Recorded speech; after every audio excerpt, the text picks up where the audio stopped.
بسم اللہ الرحمن الرحیم۔ السلام علیکم۔ یہ کاشانہ بصیرہ.com کا آڈیو بک سیکشن ہے۔ آج جو کتاب آپ کے لیے ریکارڈ کی جا رہی ہے اس کا نام ہے معنوی آزادی۔ یہ تصنیف ہے استاد شہید مرتضی مطہری کی اور یہ اس کتاب کا پارٹ 7 ہے۔ روشن فکر حضرات میں دنیا کے مستقبل کے بارے میں بدگمانی۔ کیا آپ جانتے ہیں آج دنیا کے روشن فکر حضرات میں انسانیت کے مستقبل کے بارے میں کتنی بدگمانی پیدا ہو چکی ہے؟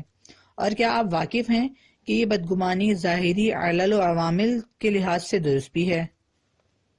ہم مسلمان اس نعمت کے قدر شناس نہیں ہیں کہ آج بھی 100 سال پہلے کے لوگوں کی طرح کہتے ہیں کہ انسان کی زندگی مثلاً مزید 500 سال تک، مزید 1000 سال تک رہے گی اور شاید مزید 1,00,000 سال بھی رہے۔ ہم کہتے ہیں کہ اس بات کی کوئی دلیل نہیں کہ انسانی زندگی نہ ہوگی، اس بات کی کوئی دلیل نہیں ہے کہ انسانیت ختم ہو رہی ہے، لیکن آج دنیا کے کچھ اصطلاحاً روشن فکر حضرات، انہی میں سے ایک رسول، اپنے کتاب امید ہائے نو میں اس بات کے معتقد ہیں کہ انسانیت نے اپنا وقت پورا کر لیا ہے اور اس کے خاتمے کا وقت قریب آج پہنچا ہے۔ ایک اور شخص جو انسانیت کے مستقبل کے بارے میں ایسی ہی بدگمانی کا شکار ہے وہ آئنسٹائن ہے۔ وہ کہتا ہے کہ بہت قوی امکان ہے کہ انسان ایک حیرت انگیز مہارت کے ذریعے اپنے آپ کو مکمل طور پر نابود کر لے، کیونکہ پیداوار کے لحاظ سے تقریبی قوتیں ایسے مقام پر پہنچ چکی ہیں کہ انہوں نے انسانیت کو ختم کرنے کی طاقت حاصل کر لی ہے۔ ماضی میں ایسی کوئی چیز نہیں تھی۔ گزشتہ زمانے میں خطرناک ترین شخص، محبوب ترین افراد، اور اگر ان کے پاس اس زمانے کی سب سے بڑی قوت بھی ہوتی تھی تو وہ کیا کر سکتے تھے؟ مثلاً 1,00,000 یا 50,000 انسانوں کو قتل کر دیا کرتے تھے۔ وہ کہا کرتے تھے، واہ واہ، دیکھو حجاج بن یوسف نے 30,000 افراد کو قتل کیا، وہ اس سے زیادہ افراد کو قتل نہیں کر سکتا تھا۔ اس زمانے کی ترقی اس سے زیادہ اجازت نہیں دیتی تھی۔ آخر تلوار اور جلاد کی طاقت سے گردن اڑا کر، پیٹ چاک کر کے کتنے لوگوں کو مارا جا سکتا تھا؟ اگر انسان 20 سال بھی حکومت کرے اور روزانہ 3-4 آدمیوں کو بھی قتل کرے تو 30,000 سے زیادہ تو نہیں ہو سکتے۔ یا روم کا وہ خونخوار بادشاہ سیزر زیادہ سے زیادہ کیا ظلم کر سکتا تھا؟ فطرتاً قسی القلب ہو تب بھی جاتا اور ایک بلندی پر کھڑا ہوتا اور کہتا، اس شہر کو جلا کر راکھ کر دوں گا۔ شہر کو آگ لگا دی جاتی، اس کی حدت شہر کو اپنی لپیٹ میں لے لیتی اور وہ یہ دیکھ کر لطف اندوز ہوتا تھا۔ لیکن وہ کیا پوری دنیا کو آگ لگا سکتا تھا؟ ہرگز نہیں۔ اس زمانے کے وسائل اس بات کی اجازت نہیں دیتے تھے۔ تہران کی مانند وسعت اور عظمت رکھنے والا شہر اس سے بھی بڑے جدید ترقی کی پیداوار ہیں، لیکن آج انسان ترقی میں ایک ایسے مقام پر پہنچ چکا ہے، اگر سیزر پیدا ہو جائے، دنیا کی کوئی سپر طاقت پیدا ہو جائے اور کسی کے دماغ میں ایک لمحے کے لیے جنون طاری ہو جائے تو پوری انسانیت تباہ و برباد ہو جائے۔ جرمن چانسلر نے کہا تھا، اگر تیسری عالمی جنگ عظیم چھڑ گئی تو نہ کوئی غالب رہے گا نہ کوئی مغلوب۔ اب تک جنگوں میں ایک غالب ہوتا تھا اور ایک مغلوب، لیکن اگر دنیا کی سپر طاقتوں کے درمیان ایک اور عالمی جنگ چھڑ گئی تو نہ کوئی غالب ہوگا نہ مغلوب، یعنی غالب اور مغلوب دونوں ہی ختم ہو جائیں گے۔ واقعاً ظاہری حالات کو دیکھتے ہوئے کون سی بات صحیح ہے؟ بدگمان لوگوں کی بات صحیح ہے۔ اگر ہم دیکھیں تو واقعاً آج دنیا بارود کے ڈھیر پر کھڑی ہے۔ بارود کے ڈھیر سے بھی زیادہ خطرناک اب بارود کی حیثیت کیا ہے؟ بارود کے ڈھیر سے 100 گنا زیادہ خطرناک، اور اس کا خاتمہ چند بٹن دبانے کا محتاج ہے۔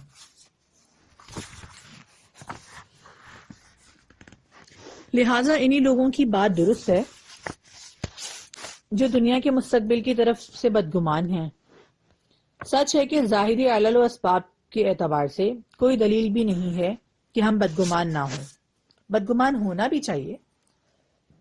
ہمیں اس بات کی امید نہیں رکھنی چاہیے کہ ہمارے بچے ایک طبیعی اور معمول کی عمر پائیں گے اور اپنے بچوں کو دیکھیں گے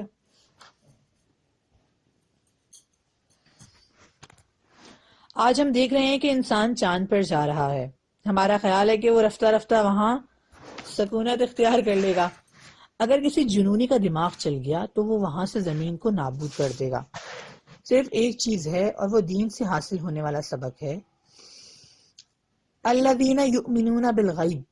ہم کہتے ہیں البتہ ماضی میں انسانیت کے لیے چھوٹے پیمانے پر، قبیلے یا ملک کی سطح پر، کچھ زیادہ بڑے پیمانے پر ایک بڑے علاقے کے لیے اس قسم کے خطرات پیش آئے ہیں، لیکن دنیا کا ایک مالک ہے جس کا نام اللہ ہے. خداوند عالم نے ایک وسیلے کے ذریعے اس کی حفاظت فرمائی ہے. اگر کوئی خطرہ کبھی عالمی پیمانے پر پیش آئے گا تب بھی لطف الہی دنیا سے اٹھ نہیں جائے گا. گاندھی نے کیا خوب کہا ہے. وہ کہتا ہے یورپ جنون اور ذہانت کا مجموعہ ہے. وہاں کے غیر معمولی ذہین افراد جنونی بھی ہیں. ان میں ذہانت کے ساتھ جنون بھی پایا جاتا ہے.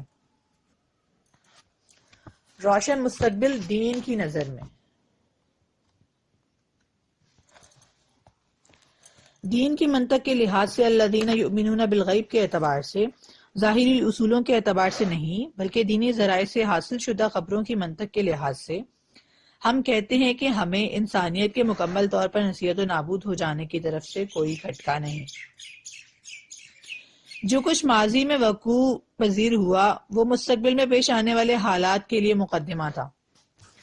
ہمارے پاس ایک ایسا مستقبل ہے جس میں اسلامی تعبیر کے مطابق عقلیں کامل ہو جائیں گی. حدیث ہے کہ خداوند متعال یہ نہیں کہا کہ امام زمان اس زمانے میں اپنا دست لطف بندوں کے سر پر رکھ دے گا اور انسان اپنی عقل کو پا لے گا، پھر اس سے یہ بے عقلیاں سرزد نہیں ہوں گی. ارشاد ہوتا ہے اس زمانے میں عمریں زیادہ طویل اور لوگ مکمل طور پر صحت مند ہوں گے اور کامل امن و امان برقرار ہوگا. درندوں کے درمیان صلح ہو جائے گی. کوسیگن اور جانسن، روس اور امریکہ کے سابق صدر بھی آپس میں صلح کر لیں گے. زمین میں توانائی کے اس قدر ماخذ اور ذخیرے موجود ہیں کہ ماشاء اللہ. ابھی آپ کو معلوم ہی کیا ہے. آپ کہتے ہیں 4-5 ارب کی آبادی بہت زیادہ ہے. نہیں جناب، زمین اس سے بھی زیادہ کو جگہ دے سکتی ہے. زمین کے اندر جتنی زیادہ سے زیادہ توانائی ہے، اس میں جو مدفون خزانے موجود ہیں وہ سب انسان کے حوالے کر دے گی. انسان اپنی برکتوں کی برسات کر دے گا. انسان اپنی برکتوں کی برسات کر دے گا. جب ہم دینی تعلیمات کی بنیاد پر ان چیزوں کی بنیاد پر مطالعہ کرتے ہیں اور آج کی روشن کہلائی جانے والی دنیا پر نظر ڈالتے ہیں تو دیکھتے ہیں کہ اس دنیا میں ہماری مثال اس دنیا کی نسبت جس کی دین ہمیں نوید دیتا ہے اور کہتا ہے کہ ایک ایسی دنیا ہمارے انتظار میں ہے، خواہ ہم ذاتی طور پر اسے پا سکیں یا نہ پا سکیں. ان لوگوں کی مانند ہے جو ایک سرنگ عبور کر رہے ہوں.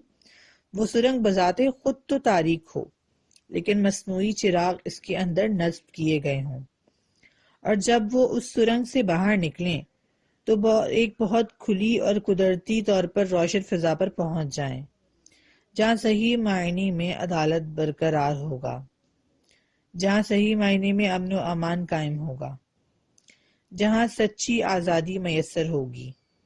توحید اپنی حقیقت کے ساتھ طلوع کرے گی، ظاہر ہوگی اور دنیا کو روشن کرے گی.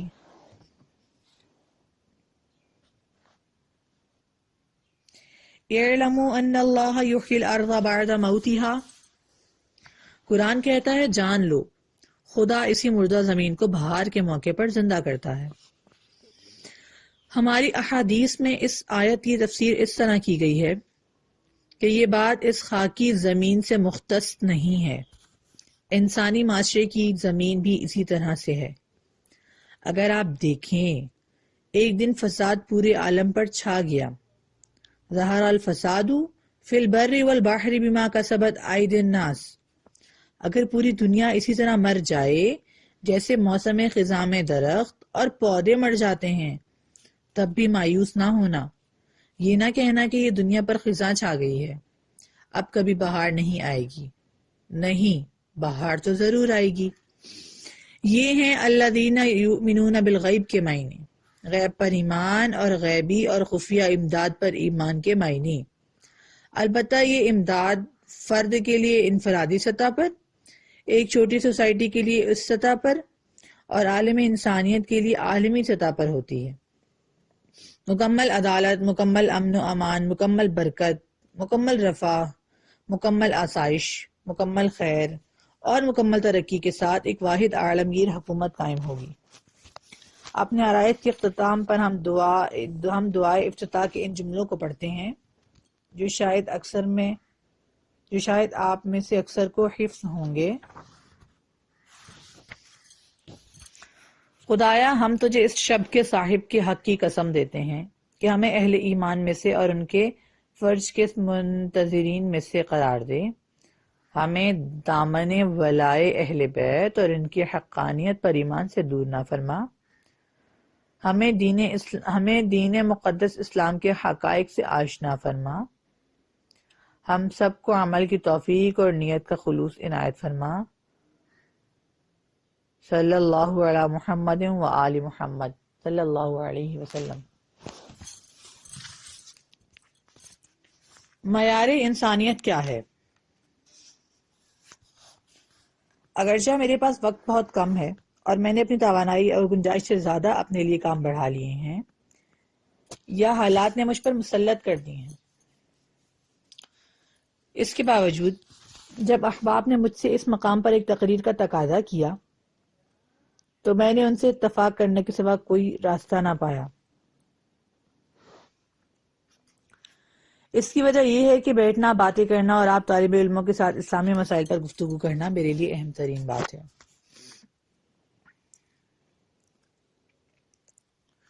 میں ترجیح دوں گا کہ ایک ایسے مسئلے پر بات کروں جو آپ کے ذہن کو اس بات پر آمادہ کرے کہ آپ اس پر غور و فکر اور ایک دوسرے سے گفتگو کریں۔ لہٰذا میری گفتگو زیادہ تر سوال اٹھانے اور مسئلے کی جانب متوجہ کرنے کے پہلو کی حامل ہوگی۔ گفتگو کا موضوع معیار انسانیت ہے، یعنی ہم یہ جاننا چاہتے ہیں کہ انسانیت کا معیار اور پیمانہ کیا ہے۔ اگر ہم حیاتیات کے لحاظ سے معیار انسانیت کو جاننا چاہیں تو یہ ایک سادہ اور معمولی کام ہے۔ حیاتیات، بائیولوجی میں صرف انسانی جسم پیش نظر ہوتا ہے۔ وہاں اس بات پر بحث کی جاتی ہے کہ حیوانات کی مختلف درجہ بندیاں، کلاسیفیکیشنز میں سے انسان کسی درجہ بندی میں آتا ہے، مثلا کیا دودھ پلانے والے جاندار ہیں یا کسی اور خصوصیت کے حامل ہیں، وغیرہ وغیرہ۔ مختصر یہ ہے کہ جانداروں کی مختلف انواع میں سے ایک نوع کو انسان کہتے ہیں۔ اس کے مقابل دوسرے جاندار ہیں جیسے پرندے، رینگنے والے جانور، چوپائے اور حشرات وغیرہ۔ حیاتیات کے اعتبار سے زمین پر رہنے والے تمام افراد بشر انسان ہیں، جو دو پیروں سے چلتے ہیں، جن کے ناخن چوڑے ہوتے ہیں اور جو گفتگو کرتے ہیں۔ اس معیار کے تحت انسانوں کے درمیان حیاتیات کے اعتبار سے انسانیت میں کوئی فرق نہیں ہے۔ مثال کے طور پہ حیاتیات کے اعتبار سے، طبی اعتبار سے، حتیٰ کہ نفسیاتی اعتبار سے موسیٰ چمپا اتنا ہی انسان ہے جتنا لوممبا۔ یعنی حیاتیات کے پہلو سے ایک طبیب کی نظر میں، حتیٰ ایک نفسیات دان کی نظر میں، جو انسانی بدن کے اعضاء اور انسانی نفسیات کے ارکان پر بحث کرتے ہیں، ان دو افراد کے درمیان کوئی فرق نہیں قرار دیا جا سکتا۔ اسی طرح جیسے ان حوالوں سے امام حسین علیہ السلام اور یزید کے درمیان کوئی فرق قائم نہیں کیا جا سکتا، دونوں ہی حیاتیات کے اعتبار سے، طبی لحاظ سے، نفسیاتی حوالے سے انسان ہیں۔ لیکن کیا انسان کی انسانیت، وہ جسے شرافت اور انسانی کمال کا نام دیا جاتا ہے، انہی چیزوں میں سے ہے؟ انسان کامل اور انسان ناقص۔ علوم انسانی میں ہم دیکھتے ہیں کہ انسان کامل اور انسان ناقص کی بات کی جاتی ہے۔ پسماندہ انسان اور ترقی یافتہ اور متعالی انسان کی گفتگو کی جاتی ہے۔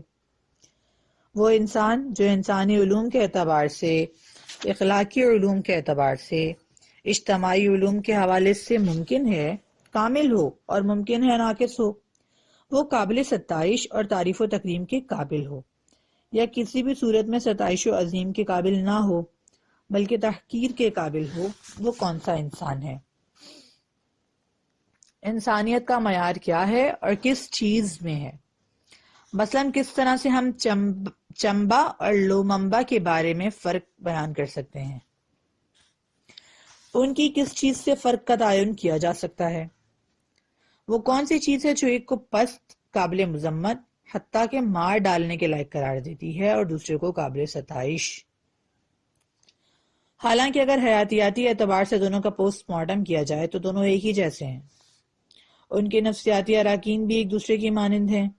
ان کے پاس دل، اعصابی نظام، جگر، گردے، پٹھے، معدہ وغیرہ ہیں، اور ممکن ہے کہ قابل مذمت انسان کے اعضائے بدن قابل ستائش انسان کے اعضائے بدن سے بہتر کام کرتے ہوں۔ بس پھر کیا چیز اس میں ہے، کون سی اس میں، جو ان دونوں کے درمیان فرق کا سبب بنی ہے؟ یہ وہی انتہائی اہم مسئلہ ہے جو قدیم زمانے سے علوم انسانی اور ادیان و مذہب میں موضوع بحث رہا ہے۔ مثلاً قرآن مجید بعض انسانوں کو فرشتوں سے بالاتر، برتر اور مسجود ملائکہ قرار دیتا ہے، جیسا کہ ارشاد ہوتا ہے کہ ہم نے فرشتوں سے کہا کہ وہ آدم کو سجدہ کریں، لیکن بعض انسانوں ہی کے بارے میں کہتا ہے کہ چوپائے ان سے بہتر ہیں۔ وہ کون سے معیار اور پیمانے ہیں جن کی وجہ سے اتنا بڑا فرق پیدا ہوا ہے؟ یہ حتیٰ دین و مذہب سے بھی تعلق نہیں رکھتا، اور حتیٰ انسان کا مسئلہ ایک مرحلے پر ہے، خدا کے موضوع کے ساتھ بھی 100% وابستہ نہیں ہے۔ یعنی دنیا کے مادہ پرست فلسفی بھی جو خدا اور دین و مذہب پر ایمان نہیں رکھتے، انہوں نے بھی انسان و انسانیت اور بلند انسان اور پست انسان کا مسئلہ اٹھایا ہے۔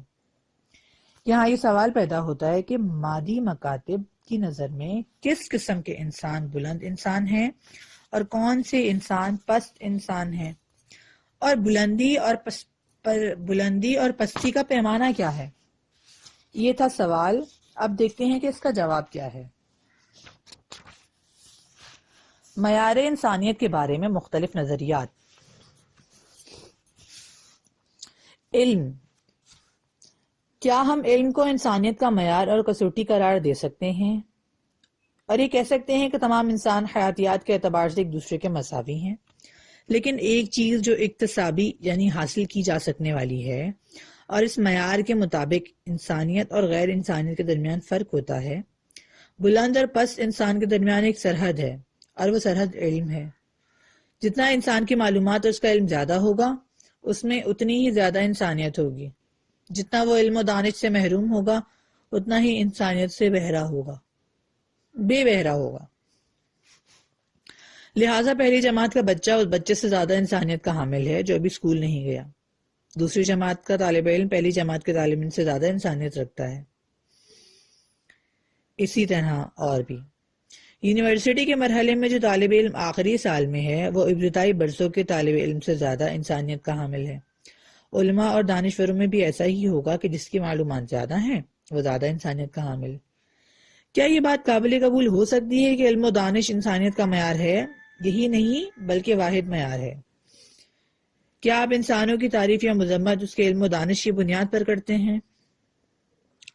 آپ جو ابو ذر کی تعریف کرتے ہیں تو کیا اس کی وجہ یہ ہے کہ ابو ذر کا علم آپ کے علم سے اور ان کے زمانے کے تمام لوگوں کے علم سے زیادہ تھا؟ یہ جو آپ معاویہ کی مذمت کرتے ہیں تو ان کے مقابلے میں ابو ذر کی تعریف کرتے ہیں، تو کیا اس کی وجہ یہ ہے کہ آپ نے حساب لگایا ہے اور دیکھا ہے کہ ابو ذر کی معلومات معاویہ سے زیادہ ہیں؟ چمبا اور لوممبا کے بارے میں کیا خیال ہے؟ ہم نہیں سمجھتے کہ صرف علم و دانش معیار انسانیت ہوگا، اور جو بھی زیادہ عالم ہے وہ زیادہ انسانیت کا حامل ہے۔ معیار کے مطابق تو ہمیں کہنا چاہیے کہ ہمارے زمانے میں آئنسٹائن، جس کی شہرت دنیا کے تمام دانشوروں سے زیادہ ہے، اور واقعتاً شاید وہ دنیا کے تمام دانشوروں سے زیادہ عالم بھی تھا، ہمارے زمانے کے انسانوں میں سب سے زیادہ انسانیت کا حامل تھا۔ نمبر 2، اخلاق و عادات۔ دوسرا نظریہ یہ ہے کہ انسانیت علم سے وابستہ نہیں ہے، البتہ علم انسانیت کے لیے ایک شرط ہے۔ آگہی رکھنے اور باخبر ہونے، دنیا کے بارے میں، اپنے بارے میں اور معاشرے کے بارے میں معلومات رکھنے کی نفی نہیں کی جا سکتی۔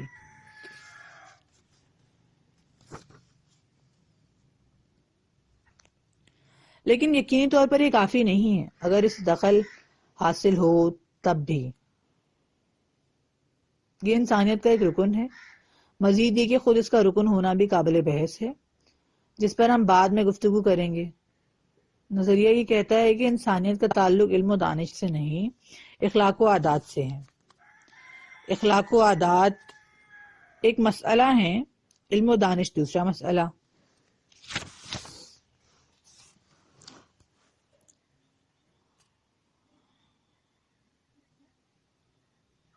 ممکن ہے انسان عالم اور دانشور ہو، ہر چیز جانتا ہو، لیکن اس کا اخلاق، اس کی عادات انسانی اخلاق و عادات نہ ہوں، بلکہ حیوانی اخلاق و آداب ہوں۔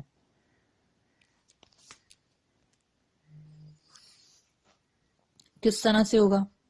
ایک حیوان اخلاق و عادات کے لحاظ سے ان جبلتوں، فطری خواہشات، انسٹکٹس کا تابع ہوتا ہے جن کے ساتھ وہ پیدا کیا گیا ہے۔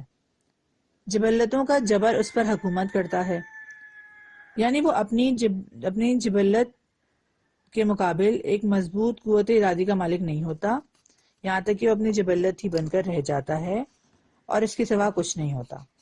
اگر ہم کہیں کہ کتا ایک درندہ ہے اور ساتھ ہی ساتھ ایک وفادار جانور بھی، تو درندگی اور وفاداری اس حیوان کی جبلت ہے۔ اگر ہم کہیں چونٹی ایک لالچی اور مستقبل کے بارے میں سوچ رکھنے والا حیوان ہے، تو لالچ اور دور اندیشی اس کی ایک جبلت ہے۔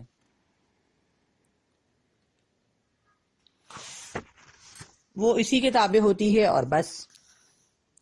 دنیا میں ایسے انسان بھی ہیں جو انہی حیوانی اخلاق و عادات کے مالک ہیں، یا دوسرے الفاظ میں انہی ابتدائی فطری اخلاق و عادات کے مالک ہیں۔ انہوں نے اپنے آپ کو انسانی بنیاد کے مطابق تعمیر نہیں کیا، اپنی تربیت نہیں کی، وہ ایک فطری انسان ہیں اور فطرت سے 100% ہم آہنگ انسان ہیں۔ ایسے انسان ہیں جو اپنے اندر اپنی فطرت کے محکوم ہیں۔ ان کے علم کی کیا حقیقت ہے، ان کے علم کی کیا کیفیت ہے؟ علم آگہی اور چراغ ہے۔ اپنی فطرت کے محکوم ہونے کے باوجود ان کے پاس علم کا چراغ بھی ہے۔ اس وقت ان کے اور حیوان کے درمیان فرق اس پہلو سے ہوگا کہ حیوان کے پاس اپنی جبلت، فطری خواہشات پورا کرنے کے لیے معلومات کمزور اور ان کے زمان و مکان میں محدود ہوتی ہیں، لیکن انسان کا علم اسے یہ طاقت فراہم کرتا ہے کہ وہ گزشتہ زمانے کی معلومات حاصل کرتا ہے، آئندہ کی پیش بینی کرتا ہے، اپنے علاقے سے نکل کر دوسرے علاقوں میں پہنچ جاتا ہے، یہاں تک کہ اپنے سیارے سے نکل کر بھی دوسرے سیاروں میں پہنچ جاتا ہے۔ لیکن اخلاق و عادات کا مسئلہ ایک دوسری چیز ہے، علم و دانش کے مسئلے سے ہٹ کر۔ بالفاظ دیگر، علم و دانش کا تعلق انسان کی تعلیم سے ہے اور اخلاق و عادات کا تعلق انسان کی تربیت سے ہے۔ اگر انسان کو آگہی دینا چاہیں تو ضروری ہے کہ اسے تعلیم فراہم کریں، اور اگر اسے خاص قسم کی عادات و اخلاق و عادات سے آراستہ کرنا چاہیں تو اسی انداز سے اس کی تربیت کرنی چاہیے، اسے عادت اور پرورش دینا ہوگی۔ اس مقصد کے لیے تعلیم کے عامل فیکٹر سے ہٹ کر دوسرے قسم کے عوامل درکار ہیں۔ ان معنوں میں تعلیم تربیت کی شرط ہے، لیکن شرط لازم ہے جس کا ہونا ضروری ہے، نہ کہ شرط کافی جس کے بعد کسی اور شرط کی ضرورت نہیں رہتی۔ پہلا نظریہ جو صرف علم کو انسانیت کا معیار سمجھتا تھا، میرے خیال میں وہ کسی طور پر قبول نہیں ہو سکتا۔ ہم بعد میں عرض کریں گے کہ کن لوگوں نے اسی نظریے کی پیروی کی ہے۔ لیکن دوسرا نظریہ جو اخلاق و عادات کی بات کرتا ہے، اس کے طرفدار زیادہ ہیں، لیکن اس وقت یہ مسئلہ درپیش ہے، کون سے اخلاق و عادات معیار انسانیت ہیں؟ اس بارے میں بھی کئی نظریات پائے جاتے ہیں۔ انسان دوستی، ایک نظریہ یہ ہے کہ جو خوبی، جو معیار انسانیت ہے وہ محبت اور انسان دوستی ہے، اور تمام دوسری خوبیوں کی ماں محبت ہے۔ تمام دوسری خوبیوں کی ماں محبت ہے۔ لہٰذا اگر کسی کے اخلاق اور عادات کی بنیاد انسان دوستی پر استوار ہو اور وہ انسان دوست ہو تو وہ انسان ہے۔ دوسروں کے مسائل کے بارے میں بھی اپنے مسائل ہی کی طرح سوچنا چاہیے، بلکہ اپنے سے زیادہ دوسروں کے بارے میں فکر مند ہونا، دین کی زبان میں اسے ایثار کہتے ہیں۔ ایک کتاب میں تحریر تھا، ایک حکم جو دنیا کے تمام ادیان میں پایا جاتا ہے وہ یہ ہے کہ دوسروں کے لیے بھی وہی چیز پسند کرو جو اپنے لیے پسند کرتے ہو، اور دوسروں کے لیے بھی اس چیز کو ناپسند کرو جو اپنے لیے ناپسند کرتے ہو۔ ہماری احادیث میں حکم ان الفاظ میں آیا ہے، احبب لغیرک ما تحب لنفسک واکرہ لہ ما تکرہ لہا۔ لوگوں کے لیے، دوسروں کے لیے بھی وہی چاہو جو اپنے لیے چاہتے ہو، اور ان کے لیے بھی وہی چیز ناپسند کرو جو اپنے لیے ناپسند کرتے ہو۔ یہ منطق محبت کی منطق ہے۔ جیسے کہ آپ جانتے ہیں ہندو مت اور عیسائیت میں بھی لفظ محبت پر بہت زور دیا گیا ہے۔ کہتے ہیں ہر موقع پر محبت کرو۔ ان کے ہاں محبت کے سوا کسی اور مسئلے پر اصلاً بات ہی نہیں ہوتی۔ البتہ ان دونوں مکاتیب میں ایک انحراف پایا جاتا ہے، یعنی وہ محبت کی بات کرتے ہیں لیکن وہ جس محبت کے متعلق بات کرتے ہیں وہ ایک قسم کا نشہ ہے۔ یہ بھی ایک نظریہ ہے، اور بعد میں ہمیں اس پر بحث کرنی چاہیے کہ کیا صرف محبت معیار انسانیت بننے کے لیے کافی ہے یا نہیں۔ ہم نے عرض کیا کہ اخلاق و عادات کے نظریے میں معیار انسانی کے حوالے سے جو چیز پہلے سامنے آتی ہے وہ انسان دوستی ہے۔ اخلاقی انسان یا برتر انسان، بلند تر انسان ایسا انسان ہے جو انسان دوست ہو۔ اس معیار کے تحت ہماری بعض مشکلات حل ہو جاتی ہیں۔ اگر ہم سے کوئی پوچھے آپ جو یہ ابوذر کو معاویہ پر ترجیح دیتے ہیں تو اس ترجیح دینے کی کیا وجہ ہے، ہم نے دیکھا ہے کہ پہلے معیار کے تحت صرف علم و دانش کو برتری کا معیار سمجھنے کی صورت میں ہماری یہ ترجیح درست ثابت نہیں ہو رہی، لیکن دوسرے معیار کے تحت کسی حد تک یہ مسئلہ حل بھی ہو جاتا ہے۔ ہم کہتے ہیں معاویہ ایک ایسے انسان تھے جو صرف اپنی فکر میں رہتے تھے اور فقط اپنے لیے سوچتے تھے۔ وہ اپنی جاہ طلبی کی تسکین کے لیے دوسروں کا استحصال کرتے تھے، پس ان میں خود غرضی، خود پسندی اور خود پرستی پائی جاتی تھی۔